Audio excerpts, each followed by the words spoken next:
Ano yun? Go! Okay. Narinig din boses mo. Pero anyway, yun nga. Nasa bus. Yun, sumakay akong Cubao. Feeling ko sumakay sila sa Mega Mall. Hindi ko sigurado yun. Tapos, yun. So may pagbaba ng Reliance, yung bago Bonnie yun. Dahil bawal yata sila sa Bonnie. May bumaba. Sumabay lang tong mga, sumabay lang sila. At dahil ako lang nakalabas ang phone nung panahon na yun, may isang sumigaw. Ina mo akin yung cellphone mo.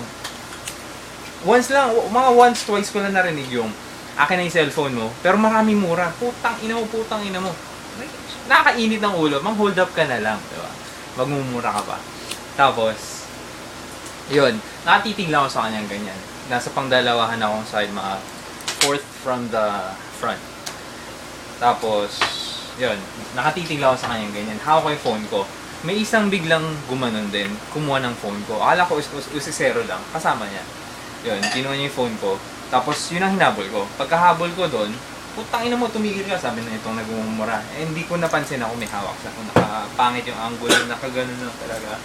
Or kung ano man. Hindi ko pansin eh. Basta, yung cellphone mo, sabi niya. Hindi ko napansin talaga na may delay. So, ang ginawa niya, talagang hinila niya ako, tapos tinulak niya ako doon sa may windshield ng bus.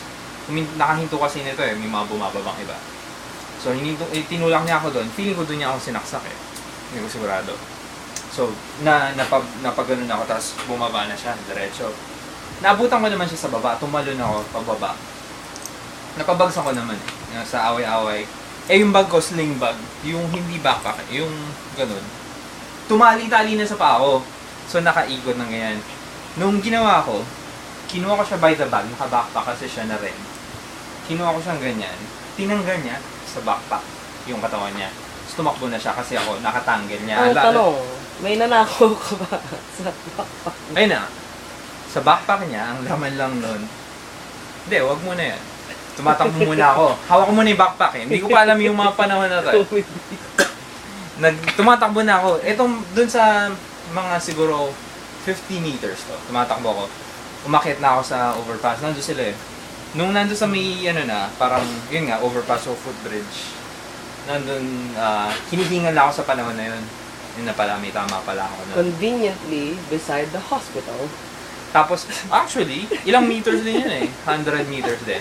Mula doon, bababa ako. Tapos nag-aabang ako ng bus na dahil hawak ko yung bag niyang ganyan.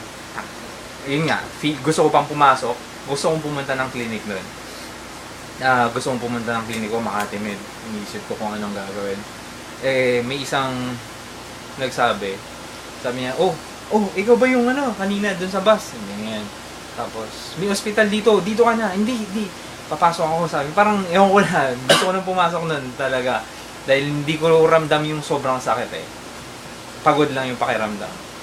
Tapos, papasok muna ako, sabi ko. Papakita ko muna sa boss ko to, sabi ko. Ganyan, para alam niyang may rason ako para mali. Yun yung nasa isip ko nun. Pero hindi ko sinabi yun. Tapos, hindi may hospital dito. Tapos, dito na. Nauna siya, mga siguro, malayo yung niya sa akin. Parang nandidiri nga eh, kasi may dugo. Tapos, nilakad ko mga 100 meters hanggang doon. Tapos na ba? Ayun, doon ko na naramdaman sa hospital. Masakit na. Tapos kausap kong ganyan, sabi, hindi pwede yung, sabi ng boss ko, hindi pwedeng EL yung una, sabi ng nakatataas, dapat daw SL ang unang araw. Yun lang. So ano laman ng bag? Oo nga, ano laman ng bag? Ang laman ng ako bag. eh. Isang t-shirt at saka isang cap. So magdi-disguise talaga sila afterwards. Walang kalaman-laman. Ang point lang nun is pangnakaw. Or say, yung naka-brown po. Hindi, nakaputi na sila afterwards. Nakakap na. Wala na. Yun. Tapos dumating, ito ang comedy na part. Yung inspector. In-interview akong ganyan. Sir, bali po, yung dalawa po yung nang hold up sa inyo. Tapos isa po yung suspect doon. Kung dalawa sila nang hold up sa akin, sir, pareho po silang suspect, sabi ko ganyan sa kanya. Unang palbak niya. Diba? Diba? Diba kung iisipin mo? Tambay lang isa nanonood. Baka naman video. Diba? Malay mo. Nakatitig lang. Diba? Hawak niya pala yung phone ko pang video. Tapos, eto Hindi, yun pa, yung details niya, palpak, dahil nasalin ko yung details niya sa Manila, ay sa ano, sa People's Journal.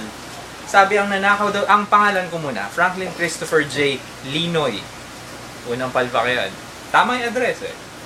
G. Lopez ay na, tama yung address. Linoy. Linoy po. Unang palpak, ang nanakaw pala sa akin, Samsung S3 and a mini cellphone.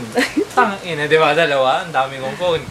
Tapos, eto pa, may nagkakalat pa sa office. Hindi na daw makakapag-magic. Kasi daw, naputol ang daliri ko. Ayoko daw ibigay yung sing-sing. Ang balita ko pa, si TJ nagkakalat nito eh. Sa IS ko narinig yun eh. Hindi na siya makakapag-magic. Yun ang inalala nila eh. Putang. Ayun, tapos na yata yung story doon. At tapos dumating na kayo sa ICU. Ay, hindi, may mga ibang dumating na nagpa...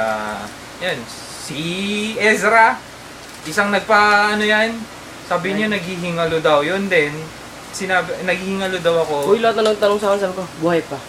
Kaya nga eh, di ba? Daming ganun. Iba yung sinasabi niya. Ang dami, iba yung sinasabi niya. Iba rin sinasabi ni TJ. Kay TJ naman, multiple stab wounds. 1, 2, multiple. Well, laceration to. Ito, stab. Ito lang. Ew! It's cute, di ba? Yeah. It's this thick. Tapos, kung tatanggalin na, ito ka lang. Next time.